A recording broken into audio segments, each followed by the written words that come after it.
ಮಾಡ್ತಾರೆ ಅವರು ಒಂದು ಒಳ್ಳೆಯ ಕನ್ನಡತಿ ಧಾರ್ಮಿಕ ವಿಷಯ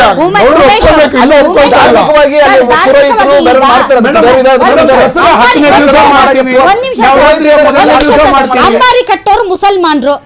ಅಂಬಾರಿ ನಿಸಾರ್ ಅಹಮದ್ ಅವ್ರು ಬಂದಾಗ ನಾವು ಯಾವ್ದು ವಿರೋಧ ಮಾಡಿಲ್ಲ, ಒಂದೇ ಕಾರಣಕ್ಕೂ ವಿರೋಧ ಮಾಡಿಲ್ಲ. ನಾವು ಹೇಳ್ತಾ ಇರೋದು ನಂಬಿಕೆ ಹೇಳ್ತಾ ಇದ್ದೀರಾ ಬಿಜೆಪಿಗೆ ನಂಬಿಕೆ ಇಲ್ಲ, ಬಿಜೆಪಿಗೆ ಗೌರವ ಇಲ್ಲ ಕನ್ನಡ ಧ್ವಜ. ಉಮೇಶ್ ಅವರು ಈಗ ಭುವನೇಶ್ವರಿ ಅಂತ ಹೇಳಿ ಅರಿಶಿನ ಕುಂಕುಮದ ಬಾವುಟ ತೋರಿಸಿ ಕೇವಲ ಒಂದು ಧರ್ಮದ ಭಾಗವಾಗಿ ಕನ್ನಡವನ್ನ ಕಟ್ಟಿ ಹಾಕಿಬಿಟ್ರಲ್ಲ ಅಂತ ಏನು ಮೇಡಮ್ ಅವರು ಹೇಳಿದ್ದಾರೆ ನೋಡಿ. ಎಸ್ ಕೆ ಕರೀಂ ಖಾನ್ ಅವರು ಬರೆದಿರುವಂತಹ ಒಂದು ಇದು ಹಾಡು ತುಂಬ ಫೇಮಸ್. ನಟವರ ಗಂಗಾಧರ ಉಮಾಶಂಕರ ಈ ಲೀಲಾ ವಿನೋದ ವಿಹಾರ ಅಂದ ಮಾತ್ರಕ್ಕೆ ಅವರು ಮುಸಲ್ಮಾನರೇ ಆಗೋದಿಲ್ವಾ ಏನು ಸರ್? ಅವರು ಅಬ್ದುಲ್ ಕಲಾಂ ಅವರು ಇದು ಕುಂಭಮೇಳವನ್ನು ಉದ್ಘಾಟಿಸಿದ್ರು ಅಂದ ಮಾತ್ರಕ್ಕೆ ಅವರು ಮುಸಲ್ಮಾನರು ಅಲ್ಲ ಅಂತ ಹೇಳಕ್ಕಾಗತ್ತಾ? ಮತ್ತೆ ಮುಸಲ್ಮಾನರಿಗೆ ನಂಬಿಕೆ ಇರಬೇಕು ಮೊದಲನೇದಾಗಿ. ಇಲ್ಲಿ ಬಾನು ಮಸ್ತಾಕ್ ಈಗ ನಂಬಿಕೆ ಅಂದ್ರೆ ಈಗ ನೀವು ಅಬ್ದುಲ್ ಕಲಾಂ ಆಗಿರ್ಬೋದು, ನಿಸಾರ್ ಅಹಮದ್ ಆಗಿರ್ಬೋದು, ಅಥವಾ ಈ ಹಿಂದೆ ಎಲ್ಲ ಉತ್ಸವ ಸಮಾರಂಭಗಳಲ್ಲಿ ಭಾಗವಹಿಸಿದಂತಹ ಕರ್ತವ್ಯದಲ್ಲಿ ಇರುವಂತಹ ಮುಸಲ್ಮಾನರು ಎಲ್ಲರೂ ಕೂಡ ಅವರ ಧರ್ಮದ ಮೇಲಿನ ನಂಬಿಕೆಯನ್ನ ಕಳೆದುಕೊಂಡು ಒಪ್ಪಿಕೊಂಡಿದ್ದಾರೆ ಅಂತ ಅರ್ಥನೋ? ಧರ್ಮದ ಮೇಲೆ ನಂಬಿಕೆ ಇಟ್ಟುಕೊಂಡು ಪರಧರ್ಮವನ್ನು ಸಹ ಸ್ವೀಕರಿಸಬೇಕು, ಸಹಿಷ್ಣುತೆ ಅಂತಾರೆಯೇ ಹೊರತು ಅದು ಬಿಟ್ಬಿಟ್ಟು ನೀವು ನಮ್ಮದೇ ನಂಬಬೇಕು, ಇವರದ್ದೇ ನಂಬಬೇಕು, ನೀವು ನಿಮ್ಮ ನಂಬಿಕೆಯನ್ನ ಬಿಟ್ಟು ಇನ್ನೊಂದು ನಂಬಿಕೆಯನ್ನ ರೂಢಿಸ್ಕೊಡ್ಬೇಕು. ನಾವು ನಮ್ಮ ಜೆಡಿಎಸ್ ಪಾರ್ಟಿ ಮೇಡಮ್ ನಾವು ಸ್ವಾಗತಿಸಿದೀವಿ, ನಾವೆಲ್ಲ ವಿರೋಧ ಮಾಡಿಲ್ಲ. ಬಾನು ಮಸ್ತಾಕ್ ಉದ್ಘಾಟನೆ ಮಾಡ್ತಾರೆ, ಆದ್ರೆ ಅವರು ಕೆಲವು ಸಂದರ್ಭಗಳಲ್ಲಿ ಕನ್ನಡದ ಧ್ವಜದ ಬಗ್ಗೆ, ಕನ್ನಡದ ಬಾವುಟದ ಬಗ್ಗೆ, ಮತ್ತೆ ಅವರು ಮುಸ್ಲಿಂ ಮಹಿಳೆಯರ ಬಗ್ಗೆ, ಅಲ್ಲಿರೋ ತಲ್ಲಡಗಳ ಬಗ್ಗೆ ಅವರು ಹೇಳೆಯಾಗಿ ಬಿಡಿಸಿ ಬಂಡಾಯ ಸಾಹಿತಿ. ಅವರು ಕನ್ನಡದ ಬಂಡಾಯ ಸಾಹಿತ್ಯ ಅವರು ಒಬ್ರು. ಅವ್ರ ಧರ್ಮದ ಕೆಲವು ಏಕವಪ್ಪ ದೇವರನ್ನ ಅಂದ್ರೆ ಒಂದೇ ದೇವರನ್ನ ನಮ್ದೇ ಇರೋಂಥವ್ರು ಈಗ ಇಲ್ಲಿ ಮಾಡೋಂಥದ್ದು ಎಷ್ಟು ಪ್ರಶ್ನೆ ಇರೋದು. ಈಗ ಬಹುಶಃ ನಮ್ಮ ಬಿಜೆಪಿ ಹೌದು ಎಲ್ಲಿ ನಂಬ್ತಾರೆ ಅವರು? ಅಲ್ಲ ಏಕೋಪಾಸ ದೇವರನ್ನೇ ನಂಬ್ತಾ ಇಲ್ಲ ಅಂತಂದ್ಮೇಲೆ ನಾವು ಅಲ್ಲ ಅವ್ರು ನಂಬ್ತಾ ಇಲ್ಲ. ಎಲ್ಲಿ ಹಿಂದೂ ಧರ್ಮ ಮುಸ್ಲಿಂ ಧರ್ಮವನ್ನು ಎಲ್ಲಿ ನಂಬ್ತಾರೆ ಅವರು? ಮೇಡಮ್ ಅಲ್ಲಿರುವಂತ ತಲ್ಲಣಗಳ ಬಗ್ಗೆ ಬರ್ದಿದ್ದಾರೆ, ಮಹಿಳೆಯರ ಬಗ್ಗೆ, ಶೋಷಣೆಗಳ ಬಗ್ಗೆ ಬರ್ದಿದ್ದಾರೆ. ಅವ್ರಿಗೆ ಮುಸ್ಲಿಂ ಧರ್ಮದ ಬಗ್ಗೆ ನಂಬಿಕೆ ಇಲ್ಲ, ಅಂತವ್ರ ಬಗ್ಗೆ ಉದ್ಘಾಟನೆ ಮಾಡ್ತಾ ಇರೋದು ಸರಿ ಅನ್ನೋದು ನಮ್ಮ ಬಿಜೆಪಿ ಪಕ್ಷದವರ ಒಂದು ವಾದ. ಹಿಂದೂ ಧರ್ಮದಲ್ಲಿ ಎಷ್ಟು ಸುಧಾರಣೆಗಳಾಗಿದೆ ಅಂತ ತಮಗೆ ಗೊತ್ತು?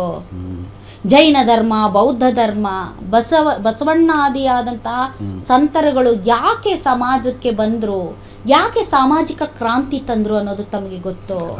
ನಮ್ಮ ಆಚರಣೆಗಳಲ್ಲಿ ಇರುವಂತಹ ಲೋಪ ಅದನ್ನೆಲ್ಲ ನೀವು ನಂಬಲ್ಲ ಅಂತ ಹೇಳಕ್ಕಾಗತ್ತಾ?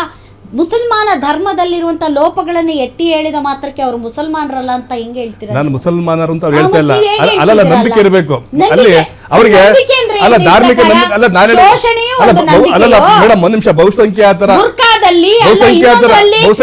ನಂಬಿಕೆಗಳನ್ನ ಗಾಯಗೊಳಿಸಿದ್ದಾರೆ ಈ ಕಾಂಗ್ರೆಸ್ ಸರ್ಕಾರ.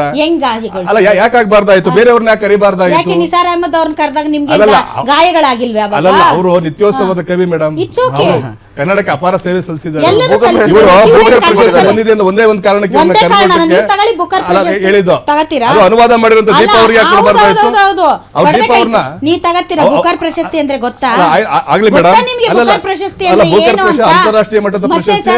ಸಾಧನೆಯನ್ನ ಯಾವತ್ತೂ ಅವಹೇಳನ ಮಾಡಬೇಡಿ. ಅಲ್ಲ ನಾನು ಹೇಳ್ತಾ ಮೇಡಮ್, ಆದ್ರೆ ಅವ್ರನ್ನ ವಿರೋಧ ಮಾಡ್ತಾ ಇರೋಂತ ವಿಚಾರ ಏನು ಅಂತಂದ್ರೆ ಅವ್ರಿಗೆ ನಂಬಿಕೆ ಇಲ್ಲ ನಮ್ಮ ಕನ್ನಡದ ನೆಲ ಭಾಷೆ ಇದ್ರ ಬಗ್ಗೆ. ಅವರು ಕನ್ನಡದ ಬಾವುಟದ ಬಗ್ಗೆ ಬುಕರ್ ಪ್ರಶಸ್ತಿ ಬಂದಿರೋದು ನೀವು ಅವ್ರ ನಂಬಿಕೆ ಇಲ್ಲ ಅವ್ರು ಮಾತಾಡಿ ನೋಡಿದ್ರಲ್ಲ, ಏನ್ ಹೇಳಿದಾರೆ ಅವರು? ಒಂದು ಕನ್ನಡವನ್ನ ಒಂದು ದೇವರಿಗೆ ಸೀಮಿತ ಮಾಡಿ ಕಟ್ಟಾಕ್ಬೇಡಿ ಎಂದಿದ್ದಾರೆ.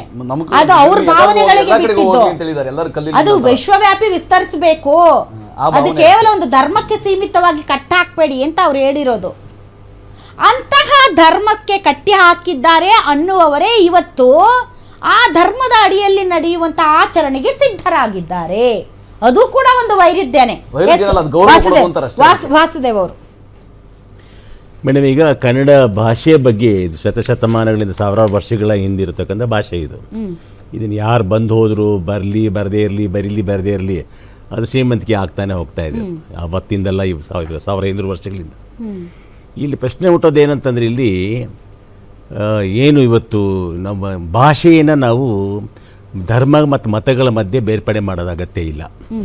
ಭಾಷೆ ಇದು ಇಂಡಿಪೆಂಡೆಂಟ್ ಟೆರಿಟರಿ. ಇದು ಇಫ್ ಯು ಆರ್ ಮುಸ್ಲಿಮ್ ಆದ ತಕ್ಷಣ ನೀವು ಕನ್ನಡ ಭಾಷೆಯಲ್ಲಿ ಅದು ಅದ್ಭುತ ಪಡಿತೀರಂತ ಪ್ರಶ್ನೆ ಬರಲ್ಲ. ಭಾಷೆ ಏನಂತ ಹೇಳೋದು it is your self earned your talent. ಅದಕ್ಕೆ ಬಾನು ಮಸ್ತಾಕ್ ಆಗಿರ್ಬೋದು, ಈ ಬಾನು ಮಸ್ತಾಕ್ ಅವರು ಬರೆದಿರ್ತಕ್ಕಂಥ ಕಥಾನಕಗಳು ಕೂಡ ಮುಸ್ಲಿಂ ಸಮುದಾಯ ಅನುಭವಿಸ್ತಾ ಇರತಕ್ಕಂಥ ಎಲ್ಲವೂ ಅವರ ನೋವು ನಲಿವುಗಳನ್ನು ಹೊರಗಡೆ ತೆಗೆಯತಕ್ಕಂಥ ಕಥೆಯ ಹಂದರ ಅದು ಎದೆ ಮೇಲಿನ ಹಣತಿ ಅಂತ ಏನಿದೆ ಅದೊಂದೇ ಒಂದು ಸುಮಾರು ಅದು ಬೂಕರ್ ಪ್ರಶಸ್ತಿ, ಇಂಟರ್ನ್ಯಾಷನಲ್ ಪ್ರಶಸ್ತಿ ಆಕೆ ಬಂದಿದೆ. ಅವರು ಅದಕ್ಕೆ ನಮ್ಮ ಕನ್ನಡದ ಭಾಷೆಗೆ ಭಾಜನರಾಗಿದ್ದಾರೆ. ಆದರೆ ಅವರು ಏನು ಎದೆ ಮೇಲಿನ ಹಣತೆ ಆ ಕಥೆಯ ಹಂದಾರ ಹೆಂಗಿದೆ ಅಂತಂದರೆ, that's something related to only the suffering from the Muslim community. ಅದೊಂದು 12 ಕಥೆಗಳು ಬರೆದಿದ್ದಾರೆ. ನಂದು ಏನು ಒಂದಂತಂದರೆ, ಇವರು ಕನ್ನಡ ಭಾಷೆಯಲ್ಲಿ ಬರೆದಿರ್ತಕ್ಕಂಥ ಒಂದು ಕಥಾ ಸಂಕಲನವು ಅಂತಾರಾಷ್ಟ್ರೀಯ ಮಟ್ಟ ಹೋಗೋದಕ್ಕೆ ಇನ್ನೊಬ್ಬರ ಬೆವರಿನ ಹನಿ ಕೂಡ ಇದೆ. ಯಾರ್ದು? ಬಾಪ್ತಿ ದೀಪ ಅವ್ರದ್ದು. ಅವ್ರ ಬೆವರಿನ ಹಣ ಇದೆ. ಇಲ್ಲಿ ಇವರು ಬರೀ ತುಷ್ಟೀಕರಣ ಮಾಡೋ ಬದಲು ನಮ್ಮ ಏನು ಕರ್ನಾಟಕ ಸರ್ಕಾರದ ಮುಖ್ಯಮಂತ್ರಿಗಳು ಅವರಿಬ್ಬರನ್ನು ಕರೆದು ಮಾಡಿಸಿದ್ರು ಕೂಡ ಏನಾಗ್ತಿರ್ಲಿಲ್ಲ. ಕಾಂಟ್ರವರ್ಸಿ ಬರ್ತಾನೆ ಇರಲಿಲ್ಲ. ನಿಮ್ಗೆ ಮುಸ್ಲಿಂ ಇದ್ರೆ ಹಿಂದೂನು ಇರಲೇಬೇಕಾ ನಿಮ್ಗೆ? ಹಾಗಲ್ಲ. Question I am not dividing it. There is no question of dividing. ನಾನು ಹೇಳ್ತಾ ಇರೋದು ಅಂಶಕ್ಷೀರ ನ್ಯಾಯ. ಏನ್ ಗೊತ್ತಾ ಮೇಡಮ್, ಕರೆದಿದ್ದೀರಿ ಹಿಂದೂನು ಕರೀರಿ, ನಾಳೆ ನಾವ್ ಹೇಳ್ತೀವಿ ಕ್ರಿಶ್ಚಿಯನ್ ಕರೀರಿ ಅಂತ ಜೈನರು ಹೇಳ್ತಾರೆ. ಅಲ್ಲ, ಎಲಿಜಿಬಿಲಿಟಿ ಇದ್ರೆ ಕರೀರಿ. ಎಲಿಜಿಬಿಲಿಟಿ ಅಲ್ಲಲ್ಲ, ಒಂದು ನಿಮಿಷ ತಾಳಿ ಮೇಡಮ್. ನಾನು ಎರಡೇ ಇಲ್ಲಿ point, it's A related subject. ಅದು ಬಾನು ಮುಸ್ತಾಕ್ ಅವರ ಕಥಾಹಂದರವನ್ನ ಅವರನ್ನು ಕರೆದು ಆ ಗೌರವಕ್ಕೆ ಭಾಜನ ಮಾಡ್ರಿ ಅಂತ ಹೇಳೋದು ಓಕೆ. ಇವರು ಮುಸಲ್ಮಾನ ಅನ್ನೋ ಹಿನ್ನೆಲೆಯಲ್ಲಿ ದೀಪಾ ಬಸ್ತಿ ಅವರನ್ನು ಕರೀರಿ, ಯಾಕೆಂದ್ರೆ ಆಕೆ ಹಿಂದೂ ಅದನ್ನ ಬೇರೆ ಟೋನ್ ತಗೊಳ್ತಿದ್ದೀನಿ. ನಾನು ಹೇಳೋದು ಇಷ್ಟೇನೆ. ಇಲ್ಲಿ ಒಂದೇ ಗತ್ತೆ ಪಾರ್ಟ್ 1 ಪಾರ್ಟ್ ಬಿ ಮಾಡೋಣ. ಪಾರ್ಟ್ 1 ಅಲ್ಲಿ ಬಾನು ಮುಸ್ತಾಕ್ ಅವರನ್ನ ಫಸ್ಟ್ ಆಫ್ ಆಲ್ ಅಬ್ಜೆಕ್ಷನ್ ಇರೋದು ಏನ್ ಗೊತ್ತಾ ಇಲ್ಲ, ಬಾನು ಮುಸ್ತಾಕ್ ಅಬ್ಜೆಕ್ಷನ್ ಅಲ್ಲ, ಏನು ಕುವೆಂಪು ಅವ್ರ ಅಬ್ಜೆಕ್ಷನ್ ಅಲ್ಲ, ಅಥವಾ ನಮ್ಮ ಯಾರು ನಿಸಾರ್ ಅಹಮದ್ ಯಾವ್ದು ಅಲ್ಲ.